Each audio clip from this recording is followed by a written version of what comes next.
G'day legends, I hope you're all amazing. On today's video, we're taking a look at the brand new Boss SL-2. This is essentially a compact pedal version of their SL-20, which is one of the most unique and creative pedals in the Boss product lineup. This one definitely lives up to the legacy of the SL-20, and it does all the fun tremolo, auto panning, choppy kind of effects in here. You've got stereo inputs and outputs. You've got a side jack to connect either an expression pedal or a control switch. You can do Midi clock sync via TRS Midi, and there's even a USB connection so you can edit the built-in patterns. If you haven't already, check out my video with the SL-20. That is such a fun pedal, and this essentially takes all of that and crams it into a much smaller box. I'm going to give you a very, very quick demo of how this actually works. I want to show you how to really unlock the killer feature in this. Then we'll go through the little track that I did in the intro, and I'll just show you a few of the sounds. But basically, if you're not familiar with the slicer, think of it like a panner and a tremolo all in one, where you've got fine control over the wave shape of the tremolo or the panner. So on the far right, you can select between different banks of patterns. Then you've got a pattern control in a particular bank. You can select between a bunch of different presets. You've got controls for attack and duty. These are going to change the shape of the waveform. You've got balance and you've got tempo over here. You can press and hold to set the tempo, so I might do that, but I'll let you hear the dry sound and then we'll kick it in.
That's just a sample of some of the modes in here. There's so much fun to be had, but essentially you can hear in there that the duty control is going to control essentially the width of the chop or slice of audio. A longer duty time is going to mean essentially more sustain in there. A shorter one is going to sound choppier, and then attack is changing how the, I guess, the choppiness fades in and out on there. That's one way to think about it anyway.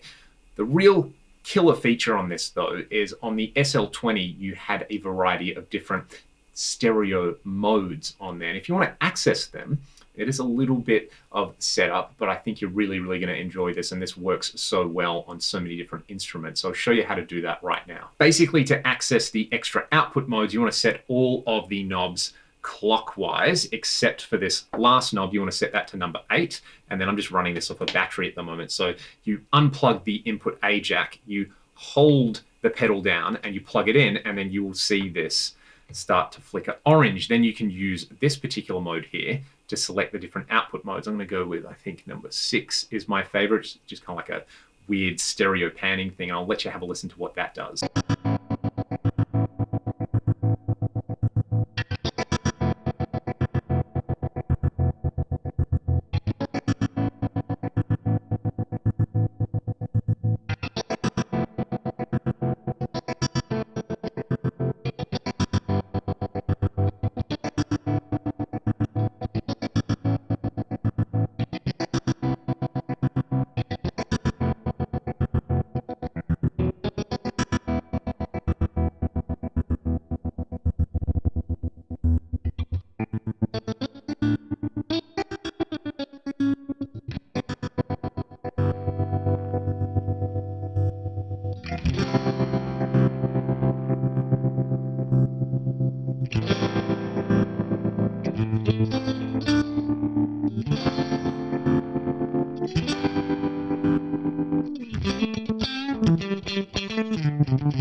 One fun trick you can use this pedal for is to take a mono delay and turn it into a panning delay with one of these output modes. So I'm going to let you hear the delay on here. I'm running this in parallel now, so it's just going to be a simple mono delay, but it's running into the slicer. So I've got it set on a pattern that is basically just going to kind of send it around the stereo spectrum. Check this out.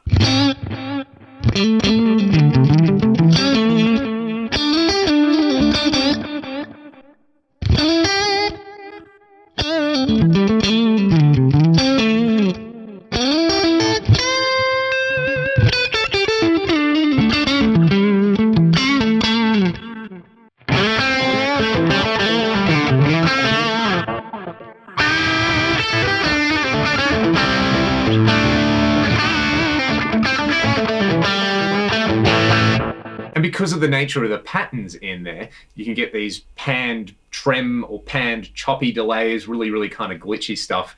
That is something I'm looking forward to exploring a whole lot more. What I want to do now is just show you how the MIDI sync works on this. So to do that, I'm going to grab my Poly Bebo. I've got a generative patch on my Poly Bebo. The Poly is coming out in stereo into the SL-2. I'm applying a little bit of reverb in post, but otherwise it's just going from the SL-2 straight to my interface. And the Poly is also sending MIDI clock out to the SL-2, so everything is going to remain synced.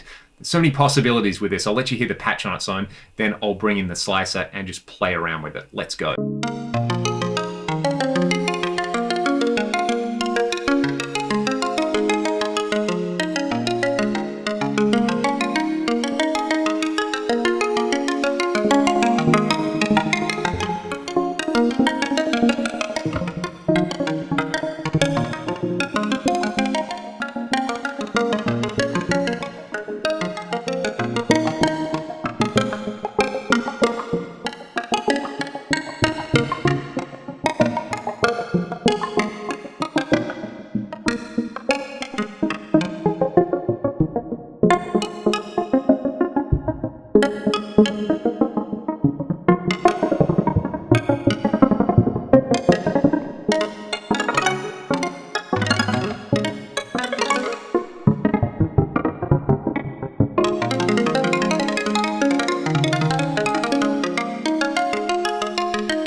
Same thing on guitar is pretty fun as well. What I'm going to do is use the Poly just for a set of dual delays, a quarter note pan to one side of the stereo spectrum, a dotted eighth on the other. Let's just hear the core tone, and I'm going to tap the tempo in.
Much like the SL-20, this pedal kind of plays you rather than you playing it. It's so fun to just set it somewhere, hit a chord and react to what is coming out of the pedal. I like the fact that you can edit different patterns. I haven't tried that just yet, but there is a Boss Studio app for the SL-2 that you can use in there to really fine tune this. That's something you couldn't do with the SL-20. I think my main criticism is that there's no dedicated switch to access the different output modes like on the SL-20, but it is a compact pedal. So it's worth remembering, worth learning and remembering anyway, that routine to set up the different output modes. And for me, that was really easy. Like set all the knobs except for the last one clockwise, and then set the last one to 8 and, you know, plug a jack in and do that. I think some of the other pedals like the DD8 work that way if you want to say set subdivisions or something like that. So it's a compromise that I think has had to be made to cram this into a tiny little pedal format. But the big criticism most people had of the SL-20 was it was super fun, but it took up so much pedal board space. So if you're an SL-20 fan, I think this is a no-brainer. And if you were hesitant about the SL-20 because of the size, this is well worth checking out. Let me know your thoughts in the comment section below, and I will leave you with a little breakdown of the different bits of the intro track that you heard. Thanks so much for watching, and I'll see you next time.